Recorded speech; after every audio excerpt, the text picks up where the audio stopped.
বনজুর তুলমুদ। আজকে আমি আপনাদের সাথে আমাদের বিখ্যাত মাস্টার শেফের হাতের তেহারি রান্নার ব্লগ শেয়ার করব। শুরুতেই ওখানে মাংসগুলোকে ছোট ছোট পিস করে কেটে দেন এখানে পেঁয়াজ ব্লেন্ড করছিল। তারপরে বড় একটা হাঁড়িতে আগে পেঁয়াজগুলোকে দিয়ে দিচ্ছিল, দেন এখানে হচ্ছে আদা রসুন বাটার পেস্ট অ্যাড করেছে, দেন এটাকে অনেকক্ষণ প্রায় আধা ঘন্টার মতো ভেজেছে। এখানে মাংসটাকে শুকনো মরিচ আর দুধ দিয়ে ভিজিয়ে রেখেছিল, আর এখানে হচ্ছে তেহারি মশলা অর্ধেকটা দিয়ে দিয়েছে আর এই মাংসের উপরে দিয়ে দিয়েছিল অর্ধেকটা। আর এখানে আমরা ম্যাগি মশলাও অ্যাড করেছি। ম্যাগি মশলা দিয়ে সব মশলা দিয়ে এখানে অনেকক্ষণ পর্যন্ত এই গ্রেভিটাকে কষিয়ে নিয়েছিল। তারপরে হচ্ছে এখানে মাংসটা ঢেলে দিয়েছে। আর কিন্তু কাঁচামরিচ লাগবে মাস্ট, এখানে ভাইয়া অনেকগুলো কাঁচামরিচ দিয়েছে। দেন আবারও একটু পরপর মাংসটাকে ঢেকে কুক করে নিচ্ছিল। আপনি মাংসটা যত বেশি কষাবেন তত বেশি মজা লাগবে। আর তেহারিতে আলু না দিলে কিন্তু একটুও ভালো লাগে না। দেন আমরা একটু আলুও অ্যাড করেছিলাম।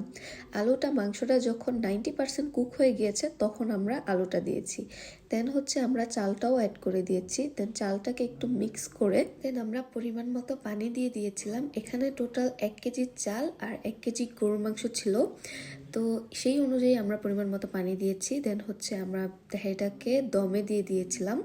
তারপরে 30 মিনিটের মতো সময় লেগেছে। দেন এই তো আমাদের তেহারি রেডি। তেহারি থেকে এত সুন্দর স্মেল আসছিল, মানে আনবিলিভেবল। দেন গরম গরম তেহারি রেডি। আমি হচ্ছে সার্ভ করে দিচ্ছিলাম। রান্নার সাথে সাথেই আমি খাবার বাড়া শুরু করে দিয়েছিলাম, কারণ গরম গরম তেহারি খাওয়ার মজাই কিন্তু আলাদা।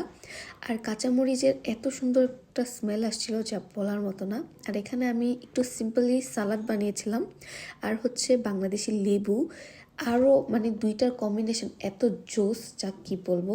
আর এখানে হচ্ছে আমার জন্য একটা কেক বানিয়েছিল আমার আপু, কাজ আমার বার্থডে ছিল। সো এই তো আমি বাচ্চা কাচ্চা নিয়ে কেকটা কাটছিলাম। মনে হচ্ছে যে আমি আমার বার্থডে সেলিব্রেট করছি। প্রথমে বিরিয়ানি, দেন হচ্ছে কেক। বাংলাদেশে তো এইভাবেই বার্থডে সেলিব্রেট করে, বার্থডের দিন বিরিয়ানি না হলে চলেই না। এই তো ব্লগটি এই পর্যন্তই। আল্লাহ হাফেজ।